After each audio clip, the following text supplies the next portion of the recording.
a very significant statement from the Prime Minister yesterday in the House of Commons. As I mentioned, it is reverberating around the world, and reaction is quite strong. For you, what was your first reaction upon hearing it?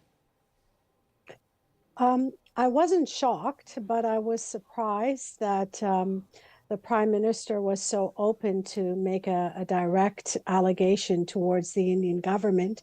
Um, However, the link between some of the violence that we may be seeing, the assassination, and the Indian government is not new for many in terms of sentiment. So the Prime Minister somehow solidified that. And so I also think that this was long overdue. So there was quite a bit of pressure following the assassination of Niger. So it was to be expected. However, it is shocking to hear um, the prime minister in the language that was used, credible evidence. So that really leads one to reflect critically and seriously about um, the possible danger that Sikh activists have in Canada, that they have claimed for several years that they were not safe. We've been hearing that similar reaction from spokespersons as well, that they're shocked but not surprised by these allegations. Where does that sentiment come from? The sentiment comes from again, looking at, depending on the generation, some of the immigrants, Sikh immigrants that came to Canada might have witnessed firsthand some of the persecution or have heard it from family members. Now there's a lot more dissemination of human rights reports based on certain facts and documentation. And so these become reference points for Sikhs and the diaspora in Canada, especially during commemorations of Operation Blue Star or November '84. At these sites have sometimes worn sunglasses or covered their face because they were afraid that they would be targeted or their family members. And so when there has been assassinations, not just in Canada or in other parts of the world, these have become discussions linking it to the Indian government. But again, these are just perceptions. There has never been some evidence directly to substantiate this. And this is why the allegation made by Trudeau is very significant, because it's actually as I mentioned earlier, solidifying some of these perceptions. And one of the biggest challenges in studying the movement is having facts and having evidence. And so this is why this has become so explosive. And we obviously heard from the Prime Minister this morning saying he did not want to provoke or escalate, but wanted to work with the Indian government on getting to the bottom of this. Premier David Eby also saying he wants more information on any foreign interference. What is the next step, do you think, for the Canadian government then?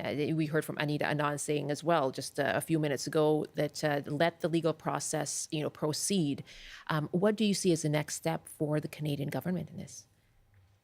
Well, I think indeed, one has to ensure that there are facts to substantiate it and evidence, and let that investigation proceed. However, at the same time, the Canadian government has to really think about security of its Canadian citizens, of activists, not only in the Sikh community, but any activist, because potentially it may illuminate that there is government interference from other nations as well. I think these are some of the questions raised not only by Sikhs, but other communities that are also lobbying for human rights issues. It is disturbing that we have to hear from Sikh activists that they have had been warned to be precautious, only later to actually have a Sikh leader be assassinated. So I think the government has to really think about how can the Sikh community gain trust in the government in protecting them. Warnings seem not to be enough. So I think trust has to be built.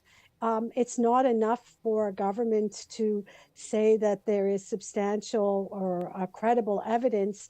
One also wants to see prevention before the violence proceeds. So there's many other aspects to think about as well, and that is it's not going to be easy. Obviously, we have to recognize that the issue of Kalistan has often been a very sensitive issues in economic relations with India, and in the G20 summit, the Indian Prime Minister clearly stated and came out with the Indian Ministries of External Affairs concern about the Indian diaspora's safety in Canada.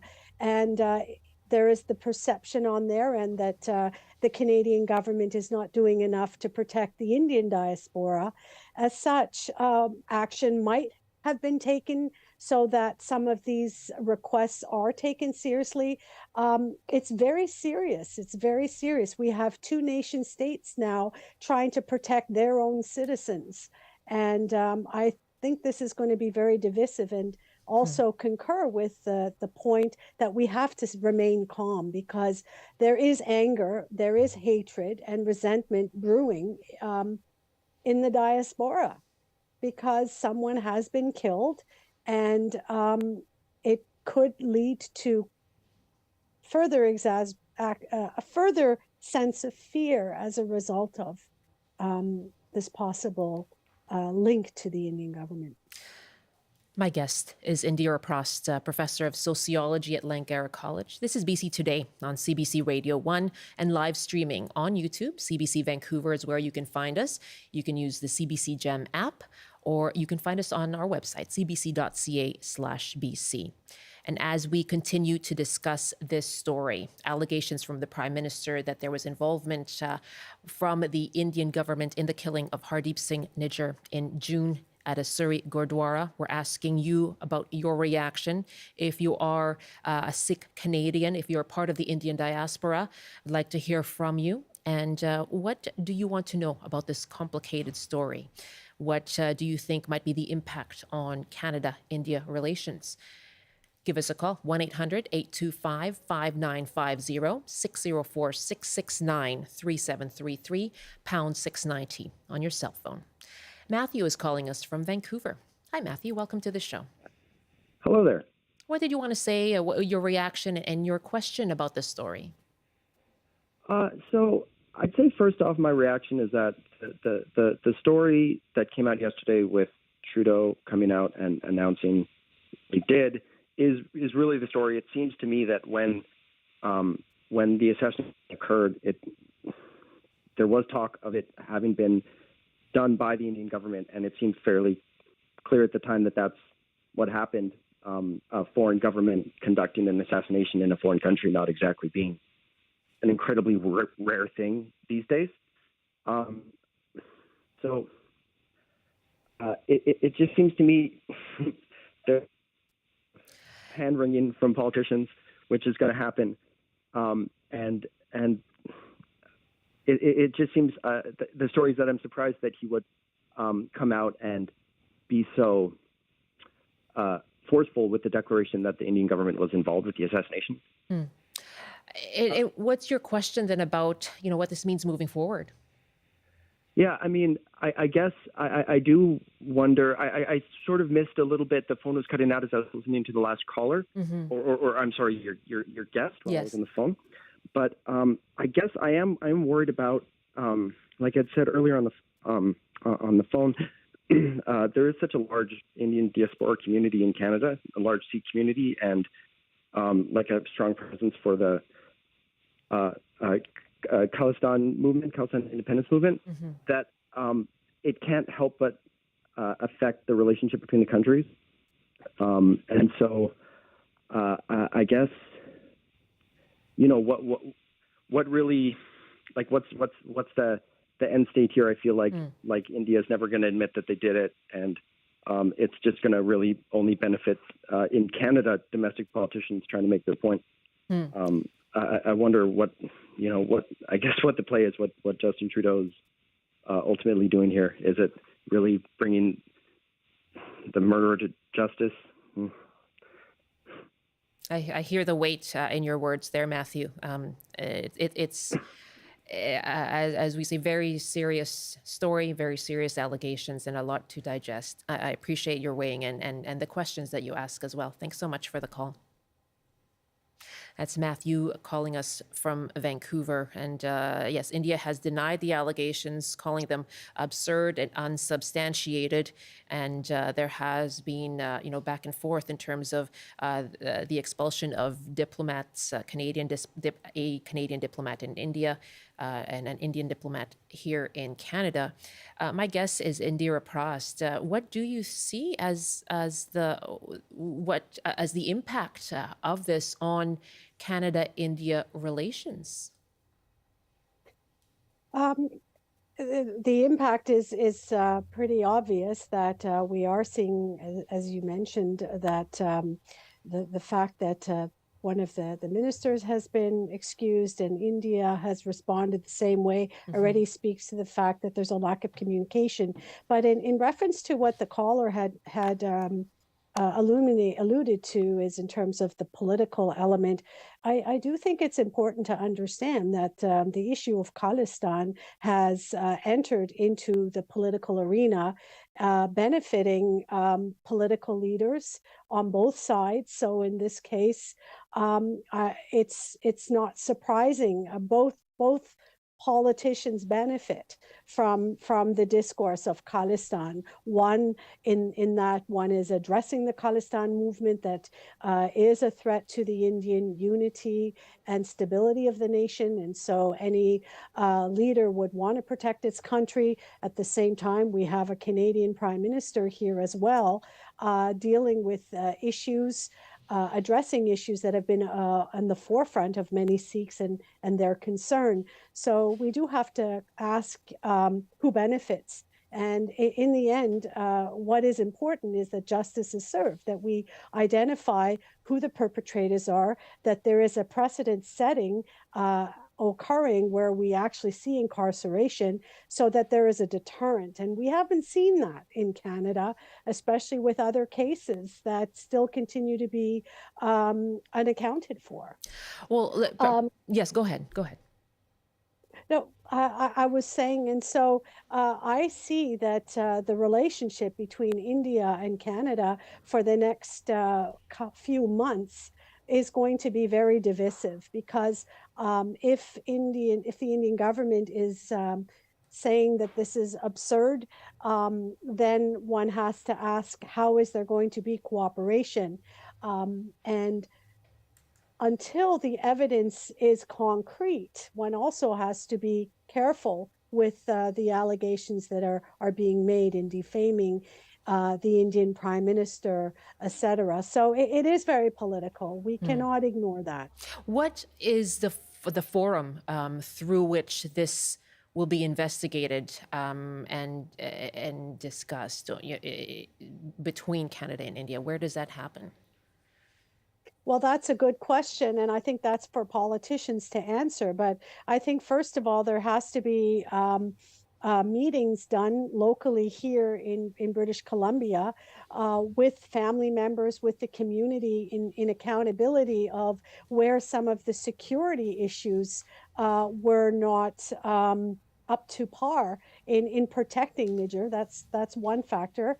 The other becomes, how do we have accountability on the part of the Indian government? If there's already a direct denial of this, saying that it's I don't remember the exact words, that already tells you where the discussion is going to go.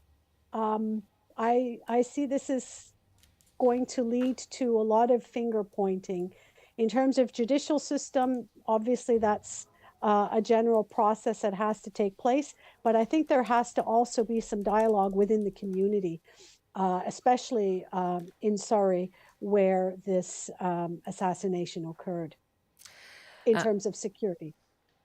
Okay, my guest, Indira Prost, sociologist at Langara College, and we are continuing to cover this story, the accusation from the Prime Minister that of Canada that the government of India could be involved in the killing of a prominent Sikh leader in BC.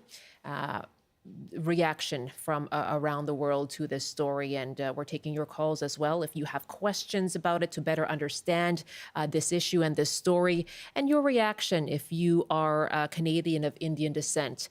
I'd like to hear from you on the open line, 1-800-825-5950, 604-669-3733. You can also hit pound 690.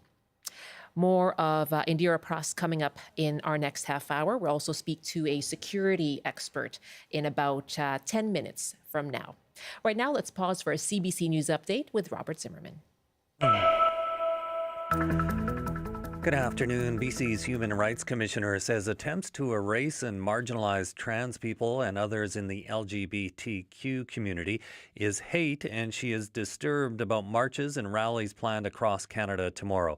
Kasari Govender says peaceful demonstration is an important tool to protect democracy, but it's time to take action to address those campaigns of misinformation and organized hate. Vancouver police say 15 people are facing mischief charges a year after a violent clash at a music event at the PNE. More than $300,000 in damage was caused after one of the headline performers cancelled at the last minute. And a former pharmacy manager in New Westminster who admitted reusing syringe barrels while administering COVID-19 vaccines is suing his former employer for wrongful dismissal. Banu Prasad Sila Boyena says he made an error in judgment by reusing the tube that holds the vaccine, but he maintains it wasn't enough to justify his firing. And now the forecast on the north coast. Rain this afternoon with a high of 12. Highs up to 13 and mainly cloudy with smoke in the Peace. In the central interior, showers with a high of 10 degrees. Highs up to 15 with a chance of showers in the Kootenays. In the Tonson Okanagan, a chance of showers as well with a high of 16. And for Metro Vancouver, Greater Victoria, and the Fraser Valley, a chance of showers this afternoon with highs up to 18. I'll have more local news at the top of the hour. Now back to Michelle with BC Today. Rob, thank you very much. That's Robert Zimmerman in the CBC Vancouver newsroom. Welcome back. You're with BC Today here on CBC. On radio, you can catch us 88.1 FM in Metro Vancouver. You can use the CBC Listen app as well. And you can watch us online, cbc.ca/BC, on YouTube at CBC Vancouver, or you can use the CBC Gem app. I'm Michelle Eliot. Thanks so much for joining us. We continue to follow the accusation from Prime Minister Justin Trudeau made in the House of Commons yesterday, accusing India's government of involvement in the killing of a Canadian Sikh leader in Surrey in June. And we have been speaking with expert Indira Prost, a professor of sociology at Langara College, asking you as well for your reaction. And if you are part of the Indian diaspora in Canada, we'd like to hear from you and your own thoughts today. And what do you want to know about this story, this complicated and nuanced story? And what do you think will be the impact on Canada-India relations? Those are our questions for the open line. Our phone number is 1-800-825-5950, 604-669-3733. And on your cell phone, you can hit pound 690. By email, it's bctoday@cbc.ca. And Indira Prost, you said earlier, it's important to get the facts when it comes to the movement around this. And can you give us some background then on the Kalistan movement, in particular in BC and Canada? Well, the Kalistan movement, the sentiments started following partitions. And so the grievance concerns of identity began around that time period and even earlier. And it's a trajectory, it's a process, and then the grievances of farmers, language issues, as well as the central government interference with Sikh Gurdwaras escalated and led to some of the major atrocities more recently of Operation Blue Star in '84, and then the November genocidal violence towards innocent Sikhs. And so there were families that left India as persecuted subjects and reside here in British Columbia and in Brampton and in other parts of Canada. And so they come to Canada with these memories, these vivid memories. And so many were silent because of the trauma. And so the issue of identity, freedom, of persecution resonated with a lot of the younger generation who never were told the stories from their parents because their parents were silent to protect their kids. And so here in British Columbia, I think it's important to understand that the Kalistan movement is intricately connected to identity formation as well, the freedom of the Sikh to develop their identity without being labeled a terrorist or having having a nation define who you are. So I also think what's important is the referendum, for example, was one of the more tangible areas around which the Sikh community that support a homeland could lobby. And so I think that's been very significant. This was the vote last weekend. Yeah. Yeah. And so the reason for Khalistan is multifaceted. Everyone may give you a different reason as to why they would want an independent homeland. I think it's important not to generalize it, but a lot of the concerns, especially now with the assassination, it's leading young Sikhs and other members in the community to really question how safe they are, and seems to legitimate and spark even greater desire for a Sikh homeland, Khalistan. And with social media, it allows for networks to operate globally around commemorations in June and in November. And so there seems to be a lot more unity globally around and discussion around history. And when you referred to Operation Blue Star, this was the June 1984 invasion by the Indian military of the Golden Temple in Amritsar. And when you talk about that history here in Canada, what role did the bombing of Air India Flight 182 in 1985, what effect has that had on that identity formation that you talk about? Well, Air India is also another case where some of the perpetrators still haven't been fully identified. And following Air India, it stigmatized the Sikh who wore a turban. And looking at the trajectory of how Sikhs were represented every time a human rights issue concerning November '84 emerged, the discourse of Air India came in and then would negatively stigmatize or paint a wide brush on all Sikh separatists to be the terrorist. So it really stigmatized Sikhs, and the youth that I've spoken to have said that when they are on the subway, the people look at their turban with fear. And that's very humiliating because a turban is also to symbolize that they would be protected, that Sikhs would protect any person if there was some inequality. So that's been a major effect on the Sikh identity. And I think that's where you're seeing a lot of the resistance as well in debunking these negative signifiers that have not just affected their identity, but it has also been institutionalized, impacting their access to work in over-policing and other institutions.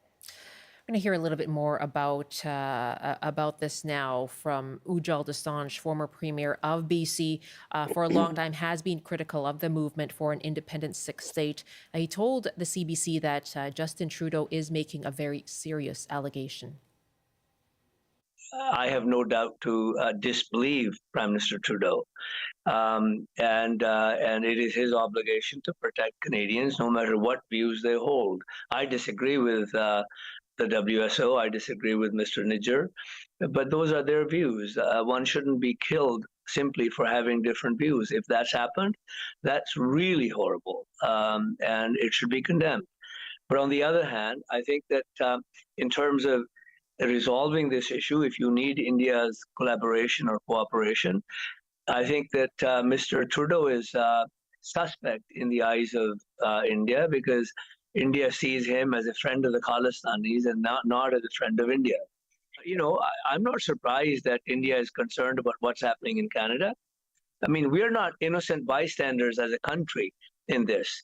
We've seen a movement grow, a movement that killed over 300 of our own people in Air India, and we've done little to deal with those issues. That's former BC Premier Ujjal Dosanjh. Indira Prost, you know, given how painful the Air India bombing was, such a painful moment in Canadian history, and this pain now that has been felt after the killing of Mr. Nijjar, and the fear that we have heard about that is in the Sikh community. You know, we heard Anita Anand say we need to stay calm. How concerned are you about, you know, divisions as a result of this, and what can be done around that? I'm very concerned about divisions. I think when you have a prime minister making this public statement without providing the actual evidence is also a problem, because now there's a lot of room for the imagination to flow. It would have been more appropriate, I think, if we actually had some of the evidence, and then we can, you know, have a more concrete conversation. And so what is happening now is anger and resentment are now coming to the surface between some Hindus, some Sikhs, and within the Sikh community. So I think this is problematic. And then indeed, when we look at the allegation against the Indian government, that's also going to produce further divisions between Trudeau and the Indian government. So you're going to have people that support Trudeau, the Indian government. So there's going to be division within that. So I personally wonder whether that was a good move on the part of Trudeau to make this public statement without providing concrete evidence. So I am concerned, and I'm also concerned in the sense that if indeed these allegations prove true, what's to say that that this will not continue in terms of having other activists become the target? And it's these thoughts that I think produce fear. And when people are fearful, they may act in ways that may not be rational. And I'm concerned, and I don't think this is going to move in a positive way. And I really think that there has to be some discussion on both sides, because some of the activism that we have seen has been educational for Kalistan.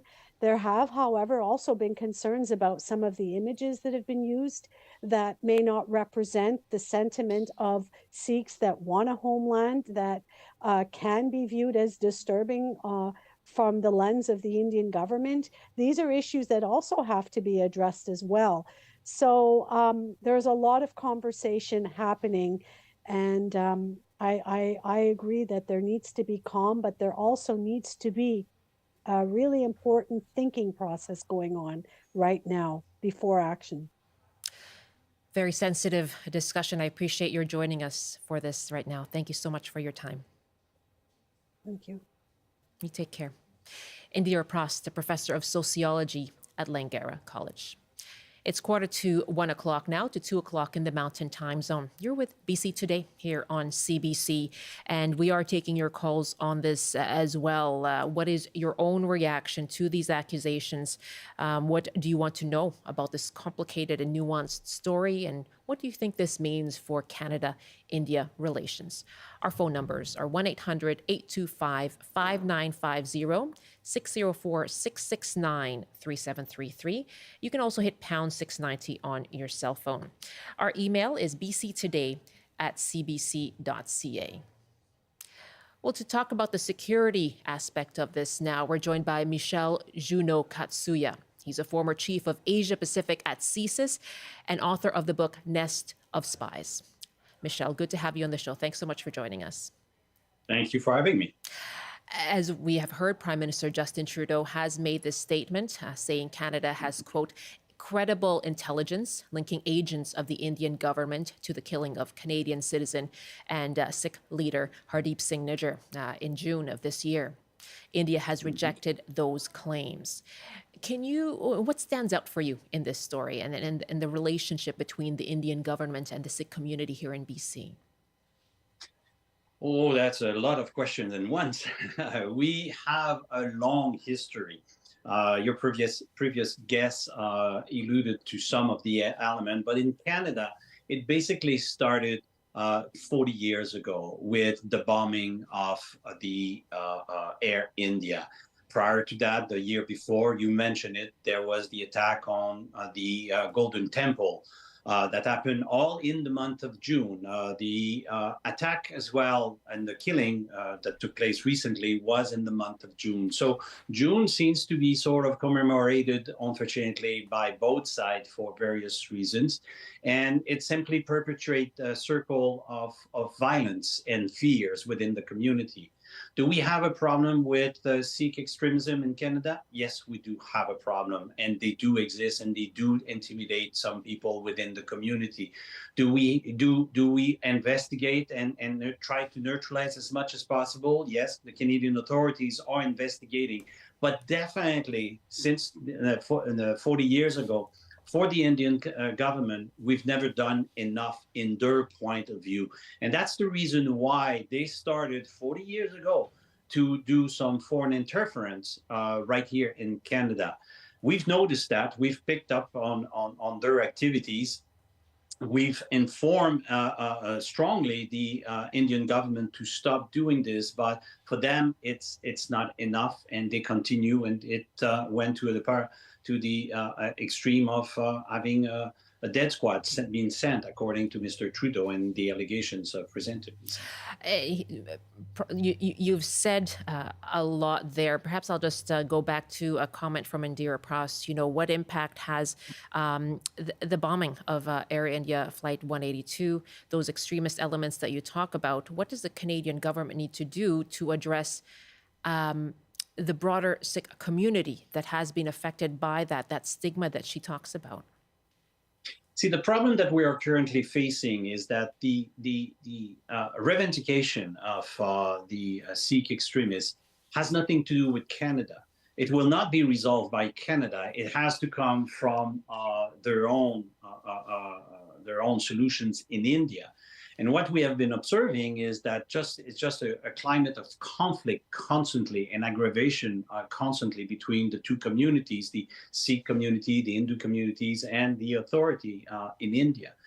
If we watch and we observe, many observers have been looking at Prime Minister Modi that has been radicalizing his policy and his practice lately, going on a much more nationalist perspective, where we've seen attack against journalists, we've seen attack against minorities, we've seen repression, severe repression being exercised against various minorities, both religious and ethnic in India. So I think there is a trend that is currently happening in India that is coming to our shore in Canada. Now, to come back to your question, what the Canadian authority can do to try to protect the community right here, we try to investigate as much as possible. But one of the problems that exists is that we do not have a clear definition of what foreign interference is about. We've seen that problem, and many witnesses about the Chinese foreign interference testified about the lack of legal framework for the authority to be capable to investigate adequately and being capable to prevent that form of interference coming from China. Sorry, from India. So in that perspective, we definitely need to define the law so the law enforcement can have the right tools to interfere and to stop foreign interference and even prosecute foreign interference. And in terms of the physical. Go ahead. No, go ahead. My apologies. In terms of trying to protect the community itself, we need the community also to come out and to express some of the concern that they have and to share information. One of the great problems with the investigation in that particular community is that fear is omnipresent. And the authority and people have not been capable to speak out sufficiently with the authority with the expectation that something will be done. And unfortunately, since the RCMP mainly has only the criminal code to work with, it's not sufficient. It's not been good enough at this point. CSIS, let's remind ourselves, has no power of arrest, has no police power at all, will not proceed with any arrest or prosecution. Worse, wants to avoid as much as possible to go to court. And that's another problem that we have to resolve within our intelligence and security community. The fact that CSIS is avoiding by all costs to go to court. And we all remember the fiasco that took place with Air India trial. When it comes to foreign interference, there is an inquiry looking at interference in elections and alleged interference by China and Russia and others in Canada's federal elections. There is a call now for a public inquiry into this as potential foreign interference. What do you think needs to be done? Is that the forum for investigating this matter? It would have been if the mandate would not have been so tight. The mandate that was given to the Honorable Judge Hogg is too small. It was done with the perspective of investigating mainly the foreign interference in the election of 2019 and 2021, focusing mainly on the Chinese activities. And even if they said and other groups and stuff like that, I think they will have difficulty. She will have difficulties to be capable to capture the huge spectrum of foreign interference that are taking place, because there's not only China or India that are doing foreign interference. We have other countries like Russia, Iran, Saudi Arabia, even Rwanda is being caught doing some foreign interference. And I could go on like this. So many countries are doing so. It was the same problem, the same issue in Australia, in the US, in the UK.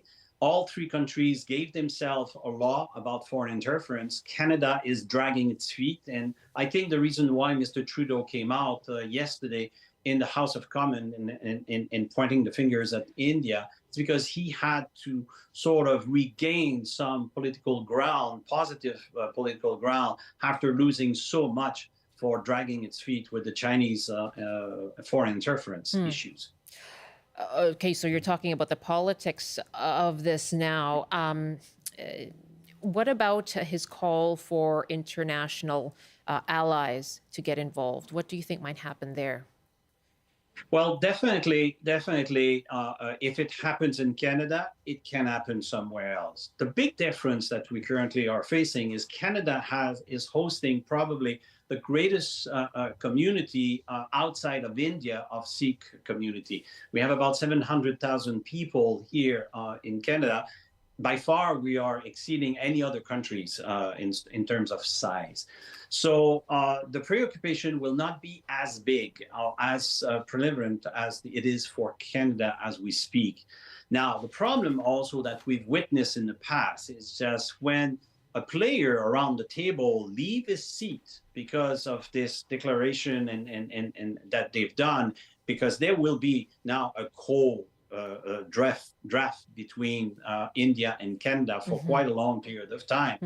Usually, other players wants to take their seat very, very rapidly to take their trade, or their business, and their political seat as fast as possible. So, cooperation internationally has never been very, very successful in that field.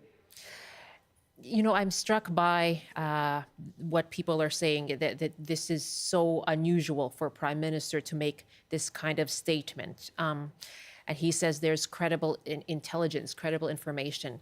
You know, given your experience, what would it take for a prime minister to make a statement about a government's involvement in a killing on Canadian soil? What would it take for that kind of very serious allegation to be made? And what is the end game? We heard from our caller earlier, Matthew, that he said, I don't know where this is going to go. What is the government planning here? So how credible do you see this? Or what does it take for a prime minister to make this statement? And where does he go from here? Well, I'm pretty confident that if the prime minister, and particularly this particular prime minister, came out with that kind of statement, he probably was backed up by a lot of evidence coming from CSIS or the RCMP. Excuse me. In terms of the way he should have done it, or could have done it, definitely we can inspire ourselves from other countries who were faced with similar challenge, where a foreign country sent some killers in their country. And I'm thinking here, for example, of UK. The UK had several killing and an attempt done on their soil by Russian operators that came to kill dissidents in their country. What the prime minister did at that period of time, they revealed some of the evidence. They took the authority, brought the authority into a press conference, and the authority started to reveal, even if they knew that they would never be capable to prosecute these guys because they ran away and they would be protected by their own country. But at least in front of the public, it would reveal the evidence that they had, and solidify their statement, and rally probably the population behind them by revealing some of the evidence. Like I said, even if they knew that they would never be capable to prosecute these people. Because at this point, it is very, very serious allegations. Definitely there will be, and you hear it already in some of the guests that you receive, the division that exists. The former premier of the province, obviously sort of leaning towards India and towards the government, forgetting quite conveniently certain historical elements that are very crucial to this tension that exists and that fear that exists within the community. Okay. Well, we will certainly continue to watch this story. Much more coverage on this throughout the day here as well. Michelle Juno Katsuya, thank you for your time. Always a pleasure. Thanks for the opportunity. That's Michelle Juno Katsuya, former chief of Asia Pacific at CSIS, author of the book Nest of Spies. And yes, we will continue to follow this story closely here on CBC, following Justin Trudeau, the Prime Minister's statement yesterday, and reaction as well coming from India as well. Prime Minister Justin Trudeau saying today that he isn't trying to provoke India. He said, quote, "We're not trying to provoke or escalate. We are simply laying out the facts as we understand them." And he said the government of India needs to take this matter with utmost seriousness. We are doing that. India, meanwhile, rejecting the accusations, calling them absurd. You can see a lot more on this on our website, cbc.ca/BC. You can watch tonight on the CBC News at 6 and listen to CBC Radio 1. That's it for our show today. Thank you so much for joining us. I'm Michelle Eliot. Have a good afternoon.